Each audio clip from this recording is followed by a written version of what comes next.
Dito sa Hong Kong, swerte mo kapag hindi ka pinagtatrabaho ng amo mo kapag day off mo. Hi guys! Welcome back to my channel. Alam nyo ba na hindi lahat ng domestic helper dito ay hindi pinagtatrabaho during day off nila? Yung iba kasi talagang nakalagay sa schedule na tuwing magde-day off sila ay pinagtatrabaho muna. Kunwari pinag-prepare ng pagkain kapag may alaga.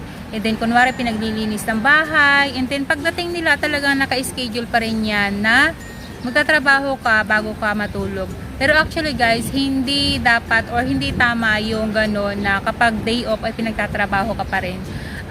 Iba kasi yung common sense or yung meron kang pagkukusa na kunwari kapag day off mo, ano ba naman yung kunwari maghugas ka ng konti kung may hugasan naman, or kunwari magligpit-ligpit ka, kapag kusan loob, okay lang yun. Pero kung uutusan ka ng amo mo na gawin yung mga bagay na yon during your day off, bawal yun guys. Pwede ka magsumbong sa labor. Meron tayo dito mga kababayan na hindi natutupad yung during day off, wala ka talagang trabaho. Depende kasi guys sa sitwasyon. Meron akong kaibigan na nagtatrabaho talaga siya during her day off. Kunwari bago siya umalis, tapos pagkadating niya nagtatrabaho pa siya.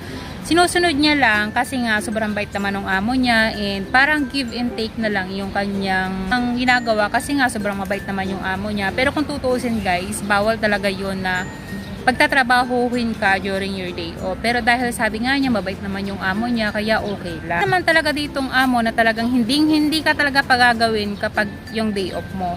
So katulad ko, during my day off, hindi talaga ako inuutusan na gumawa ng kahit na mga simpleng bagay. Isa nga ako sa pinakaswerte talaga. Masasabi kong isa ako sa pinakamaswerteng domestic helper dito sa Hong Kong.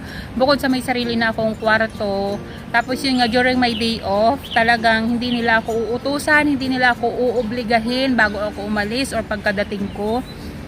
Hindi nila ako utusan, pero ako naman as a domestic helper naman, meron naman akong common sense kahit na papano, kahit na konti. Kahit na hindi ka pwede magtrabaho during your day off, gumagawa ako ng mga konting bagay, as in yung konting bagay lang, kusang loob mo lang, yung hindi mo ikakapagod, ganon. Kunwari, ang ginagawa ko bago ako umalis, kunwari merong baso na nandun sa lababo, huhugasan mo na yun kasi nga konti lang naman. Meron kasing mga abusado na amo na kahit day off mo tatambak yung mga hugasan dyan sa lababo. So ikaw na domestic helper, parang maano ka ba, parang mauobliga ka na gawin mo yun kasi parang nakakahiya na aalis ka ng bahay na hindi mo man lang lilinisin yung lababo, ganyan.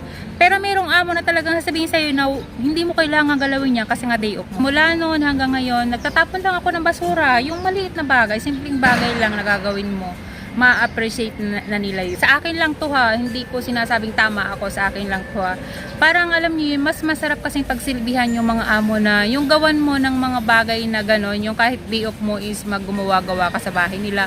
Kung ma-appreciate naman nila yung ginagawa mo. So yun lang talaga yung ginagawa ko, magtapon lang ng basura, ganyan. Tapos kapag aalis na ako, wala talaga akong wala akong ginagawa. Kapag feel kong hugasan yung nasa lababo, hinuhugasan ko. Kapag hindi ko feel, hindi ko hinuhugasan. Pero wala akong naririnig na kung ano man. Kasi nga, day off ko yun. Sumusunod talaga siya sa batas na during day off, hindi mo pwedeng pagtrabahuhin yung iyong domestic helper. So doon ako maswerte. Kahit sila ay medyo iba yung ugali. Swerte ako sa mga ganong bagay kasi sumusunod talaga siya sa batas. Ganyan, sa mga ganong policy na during day off, hindi mo pwedeng pagtrabahuhin yung iyong domestic helper. Nakadepende kasi guys sa'yo, nakadepende sa'yo or nakadepende sa employer kung pagtatrabahuhin ka during day off.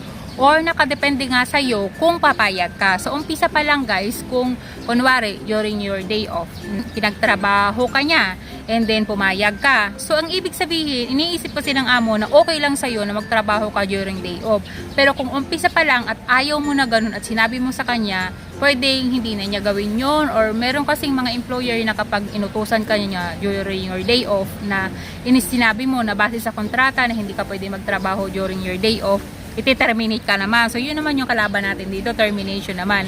Kaya yung iba kasi, kaya mas namimihasa, yung sa term ko na namimihasa is dahil na rin sa atin na parang pumapayag tayo na gawin yung inuutos nila during your day off. Pero actually guys, pwede nating ipaglaban yung karapatan natin na hindi tayo magtatrabaho during your day off. Pero natatakot nga kasi yung mga domestic helper na kapag hindi nila sinunod yung kanilang amo ay iti-terminate sila. So yun yung nangyayari na nagiging parang common pa rin dito yung magtatrabaho ka during your day off. Kasi nga merong mga amo na abusado. Tapos yung kakilala ko nga dito na sinasabi ko na nagtatrabaho siya during your day off.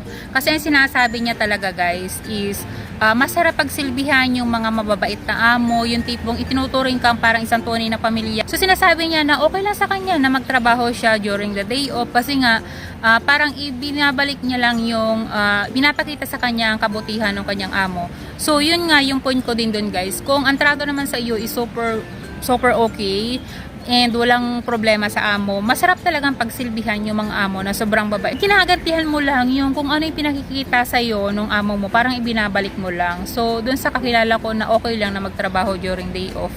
Nakadepende kasi guys yun sa atin, sa kanila at sa employer. Okay, so kapag kunwari nagtrabaho kayo dito and then ganun yung sitwasyon ninyo, is depende lang sa inyo yun guys. Depende sa iyo, sa employer, kung ano yung magiging sitwasyon ninyo sa loob ng bahay ng amo ninyo. It's either na susundin mo siya or ipapaliwanag mo sa kanya na no working during day off. Pero depende pa rin talaga yun guys ha. Dapat ready kayo sa mga ganong klaseng sitwasyon kasi nga tulad ng sabi ko, may mga employer na kapag hindi mo sinunod yung gusto nila ay i-terminate ka nila. So kung gusto mo mangyari yun, ipaglaban mo yung karapatan mo kasi hindi lahat ng employer dito ay sumusunod sa mga patakaran. Meron din naman dito guys na pinagtatrabaho ka during your day of days. Kunwari bago ka umalis, magtatrabaho ka. Kunwari isang oras kang pinagtrabaho, babayaran naman yun ng employer mo dahil yun ay overtime. So nakadepende nga yan sa amo kung mayroong mga abusado. At mayroon namang mga amo na talaga mapagbigay. So kunwari nagtrabaho ko ng 2 hours during your day off, babayaran ka nila ng per hour. Tapos kunwari pagdating mo galing sa day off at pinagtrabaho ka din na kunwari mga 2 oras or 1 oras, bibigyan ka nila ng pera kasi ngayon ay extra working mo. Kumbaga, nag-overtime ka, ganyan. So depende nga yun sa mga sitwasyon and depende sa amo pa rin yun guys. So, maswerte tayo kung mapunta tayo sa may mga puso na amo na sumusunod talaga sa rules and regulation dito sa policy ng Hong Kong about sa day off na hindi ka dapat magtatrabahuhin during the day off. Isa sa pinaka swerte mo kapag hindi ka trabaho bago umalis kapag day off at pagdating sa hapon. Hello! Yes. May tatanong ako sa'yo. Ano yun? Nagkatrabaho ka pa ba during your day off? Oo, nagtatrabaho ko. Pag alis at pagdating. Ay talaga? Anong ginagawa mo kunwari? Halimbawa? Maghugas ng plato, pag-uwi ko, yung pinagkainan nila ng tanghalian. Tapos umaga, pinipupay ko yung pagkain ng bata. Ay, ganun ka. Inuutosan ka talaga? Inuutos talaga yun. So parang obligasyon mo talaga. Bago daw ako umalis. Kailangan gawin mo yun. Tapos okay. minsan magme-message pa yan na ipagluto mo si ano Nang bakunan na. Talagang inuutusan ka niya. Kung tutuusin guys, bawal kasi yun. Yung uutusan ka during your day off. Bawal kasi yun. Pero may mga among hindi sumusunod sa ganun. Pero kung yung amo mo naman ay mabait naman, so okay lang, di ba? Mabait naman siya. Hindi siya malasa pagkain.